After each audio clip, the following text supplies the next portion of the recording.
Judge Richard Coleman had spent years presiding over his courtroom with an iron fist, rarely questioning his own authority. To him, power was unquestionable, and respect was something he demanded rather than earned. So when Maya Thompson, a young public defender, stood before him, he barely hid his disdain. "You expect me to take you seriously?" he scoffed, his voice dripping with condescension. "Maybe if you learned how to conduct yourself properly, we could move this along." A hush fell over the courtroom. Maya's jaw tightened, but she remained composed. She had seen men like him before, men who mistook arrogance for wisdom. What Judge Coleman didn't realize, however, was that in just a few minutes, the balance of power would shift in a way he never saw coming. And when it did, he would regret every word he had just spoken. Maya inhaled deeply, steadying herself. She could feel the weight of the courtroom's eyes on her, the silent judgment, the barely concealed amusement from some, and the quiet support from others who had witnessed Coleman's behavior too many times before. She took a measured step forward. "Your Honor," she said, her voice even and controlled. "I came here today to defend my client, not to be personally disrespected by the bench." Judge Coleman smirked. "If you can't handle the pressure, Ms. Thompson, maybe this isn't the right profession for you." A murmur rippled through the gallery. Some shifted uncomfortably in their seats. The clerk avoided eye contact.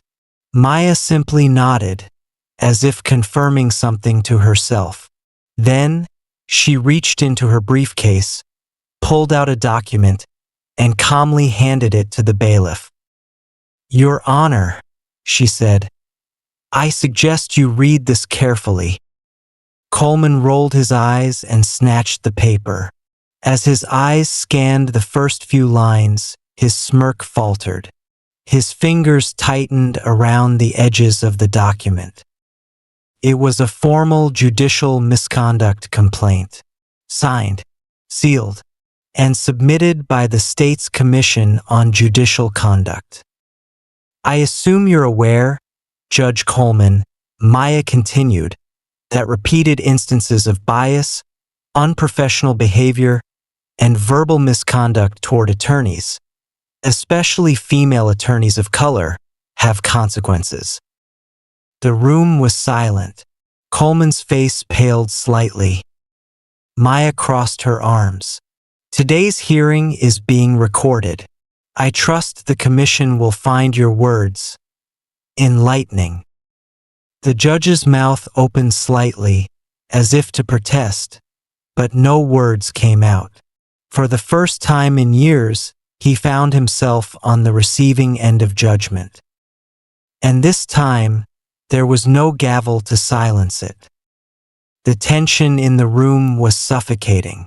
Even the courtroom guards, who had once stood rigidly by the door, seemed to shift uneasily.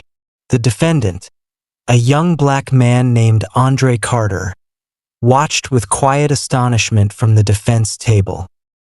For years, Andre had seen the system work against people like him. He had expected today to be no different. He had braced himself for the worst. But now, for the first time, he saw something he never thought possible. Someone standing up to the system and making it listen. Judge Coleman cleared his throat, attempting to regain control.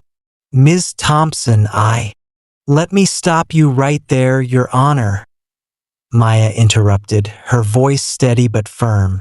"Because in a few moments, I imagine you'll want to choose your words more carefully." She gestured toward the back of the courtroom. Coleman followed her gaze, his eyes landing on a woman who had just entered. She wore a sharp navy blue suit, her expression unreadable, but the authority in her posture was unmistakable. It was Judge Evelyn Carter, the chief judge of the district. And she was not alone. Beside her stood two representatives from the Judicial Review Board, their presence sending a clear message. Coleman swallowed hard. The realization dawned on him. This wasn't just about a single outburst. This was bigger. His past behavior had finally caught up with him, and the system he had so confidently controlled was now turning its eyes on him. Judge Coleman. Judge Carter's voice cut through the room, calm but commanding. Would you step into my chambers, please? The gallery remained silent as Coleman hesitated, his fingers tightening around his gavel. For a fleeting moment, he seemed ready to argue, to assert his authority as he always had. But the look in Carter's eyes told him there was no escape from this reckoning. With a stiff nod, he rose from his seat and stepped down from the bench. Maya watched him go, her expression unreadable. She had fought for this moment, not just for herself, but for every lawyer, every defendant, every person who had been dismissed, belittled, and denied fairness in Coleman's courtroom. The courtroom remained frozen in stunned silence as Judge Richard Coleman disappeared into his chambers, flanked by Chief Judge Evelyn Carter and the Judicial Review Board representatives. The heavy doors shut behind them with an air of finality, leaving an electric tension hanging in the room. Maya exhaled slowly, keeping her expression composed. She knew this wasn't over. Men like Coleman didn't relinquish power easily, and she doubted he would go down without a fight. But for now, the silence in the courtroom was a victory, a moment of reckoning. A rustling sound broke the stillness as Andre Carter, the young man Maya had come to defend, leaned toward her. "Did that just happen?" he whispered, his voice filled with disbelief. Maya glanced at him and gave a slight nod. "Yeah," she murmured. "It did." Andre shook his head in amazement. "I've never seen anyone stand up to him like that, especially not, well, someone like you." Maya understood what he meant. The legal system had never been kind to people like Andre, and it certainly hadn't made room for many public defenders like her, young, black, female, and unafraid. "Well," she said, offering him a small but determined smile, "someone had to." Inside the judge's chambers, Richard Coleman felt a rare sensation creeping into his chest, something uncomfortably close to fear. Judge Carter sat across from him, her fingers laced together in perfect control. The Judicial Review Board members flanked her on either side, their eyes sharp and unreadable. "You understand the seriousness of this situation, don't you, Richard?" Judge Carter's voice was steady but heavy with meaning. Coleman shifted in his seat. "Evelyn, let's not make this into something bigger than it is. I was keeping order in my courtroom. That young woman is an officer of the court," Judge Carter interrupted coldly, "and she had every right to call you out for your behavior." One of the review board members, a gray-haired man with piercing blue eyes, tapped a folder in front of him. "Judge Coleman, we've received multiple complaints about your conduct over the years. Verbal abuse, dismissive behavior, disproportionate sentencing disparities. Shall I continue?" Coleman's jaw clenched. "This is ridiculous." "What's ridiculous?" Judge Carter said, leaning forward, "is that it took this long for you to be held accountable." The silence that followed was suffocating. "We're placing you under immediate investigation," the board member stated. "Effective today, you are suspended from the bench pending further review." Coleman's face went rigid. "Suspended?" Judge Carter's gaze was unwavering. "Richard, I suggest you use this time to reflect, because this isn't just about you. It's about every person who walked into your courtroom expecting justice and got condescension instead." Coleman wanted to argue, to fight, to demand respect. But for the first time in his career, his power meant nothing. The courtroom doors opened, and all heads turned as the review board members exited. Behind them, Judge Carter stepped forward and addressed the court. "Due to unforeseen circumstances, Judge Coleman will not be presiding over this case. A new judge will be assigned shortly." A buzz of whispers spread through the gallery. Maya exchanged a look with Andre. For the first time since his arrest, his expression held something other than resignation. Hope. As people began filing out, a seasoned defense attorney, a black woman in her 50s, approached Maya. "That was bold," she said with a knowing smile, "and long overdue." Maya nodded. "Someone had to do it." The older woman chuckled. "Keep shaking the system, Thompson. It needs it." Maya watched as the courtroom emptied, feeling the weight of what had just happened. Judge Coleman had fallen. But this was only one battle in a much larger fight. And Maya Thompson had no intention of stopping here. The courtroom emptied slowly, murmurs of disbelief and quiet satisfaction lingering in the air. Maya Thompson remained seated for a moment, absorbing the gravity of what had just unfolded. For years, Judge Richard Coleman had ruled his courtroom with unchecked arrogance.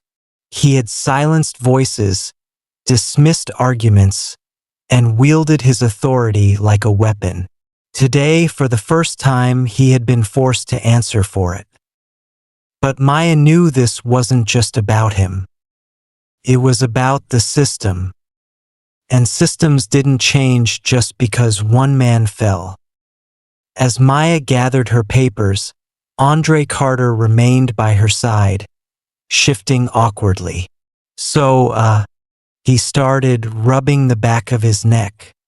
"What happens now? I mean, with my case?" She turned to him, her expression softening. "A new judge will be assigned, and we'll have another hearing. Hopefully one who actually listens." Andre nodded, but his face was still tense. "Do you really think that'll change anything? I mean, guys like me, we don't exactly get fair chances in places like this." Maya studied him for a moment. He wasn't wrong. The legal system wasn't designed for people like Andre to win. It was designed to process them, to move them through like pieces on a conveyor belt. But she wasn't about to let that happen. "Listen," she said, her voice steady. "The system's not built for us. I know that. But that doesn't mean we stop fighting. Today, someone in power got called out. That doesn't happen often.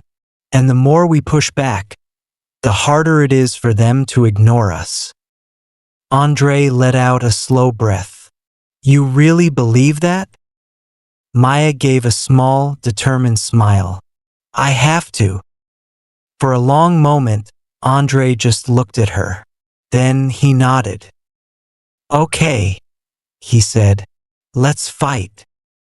Across town, Richard Coleman sat in his office, his fists clenched as he stared at the suspension notice on his desk. Suspended. Him. The words felt foreign, wrong. He had spent decades shaping this courtroom, defining how justice was served. And now, because of one defiant public defender, his career was hanging by a thread. He reached for his phone and dialed a number. It rang twice before a familiar voice answered. "Richard," the man on the other end said coolly. "I was expecting your call." Coleman exhaled sharply. We have a problem. A pause. Then, no, Richard. You have a problem. Coleman's grip tightened on the phone. You and I both know how these things work. People forget. The system protects its own. I just need. You need to lay low. The voice interrupted. This isn't going away easily. The review board is under pressure. There's media interest. You don't have the same protection you used to.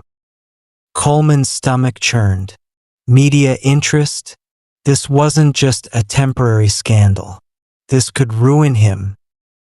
What do I do? He asked, his voice quieter now. A long pause. Then the voice said, For once, Richard, you might have to answer for your actions. The call ended. Coleman slowly lowered the phone, his reflection staring back at him from the dark screen. For the first time in his career, he wasn't the one in control. And it terrified him. Maya didn't celebrate that night. She sat in her small office, surrounded by case files, knowing that Coleman's suspension was only a small step in a much larger war. There were more judges like him, more defendants like Andre, more battles ahead. Her phone buzzed. A message from an unknown number. They're watching you. Be careful. Maya stared at the screen, her pulse quickening. She wasn't afraid. She was ready. Maya Thompson stared at the message on her phone. They're watching you. Be careful. She had expected pushback. She had expected whispers, warnings, maybe even veiled threats. But seeing it spelled out so plainly sent a shiver down her spine. She placed the phone face down on her desk, exhaling slowly. Fear was a luxury she couldn't afford. A knock on her office door pulled her from her thoughts. She looked up to see Andre Carter standing there, hesitating in the doorway. You got a minute? He asked. Maya nodded. Yeah. Come in. He stepped inside, looking different from the first time they'd met. There was something new in his expression. Not just hope, but determination. I wanted to say thanks, Andre said. Not just for standing up to Coleman, but for not giving up on me.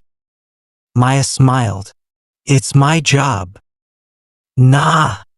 Andre shook his head. A lot of people in your position would have just taken a plea deal and called it a day. You actually fought for me. That means something. She nodded, knowing that in a different courtroom with a different lawyer, his case could have gone very differently. I've been thinking, Andre continued. You were right about the system. It ain't fair. But if people like you are willing to fight, maybe people like me should too. Maya raised an eyebrow. What are you saying? I want to help, he said. I don't know how yet, but I want to do something. Maybe work with kids who are going down the same path I did. Maybe tell my story. Whatever it is, I don't want to be just another case file. Maya felt something stir in her chest. Something bigger than victory, bigger than justice. Change. She extended her hand. Then let's get to work. Andre shook it, sealing something unspoken between them. Across town, Richard Coleman sat in his office for what he knew would be the last time. His suspension had turned into forced retirement, and with the media breathing down his neck, he had no choice but to step down. The final blow came when Judge Carter announced his official removal from the bench. His name, once feared in the courtroom, was now a cautionary tale. As he packed up his belongings, he glanced at the empty chair behind his desk, the seat of power he had taken for granted. Now it belonged to someone else. And no one, not the legal system, not his colleagues, not even his so-called allies, had stepped up to save him. For the first time, Richard Coleman understood what it felt like to be powerless. A month later, Maya stood outside the courthouse, watching as Andre spoke to a group of at-risk youth about his experience. His voice was strong, his presence commanding. He wasn't just telling his story, he was making sure they knew they had a choice. She smiled. This wasn't just about one case. It was about every person who had been silenced, dismissed, or ignored. Judge Coleman had fallen, but more importantly, something new had begun. And Maya Thompson wasn't done fighting. Not even close.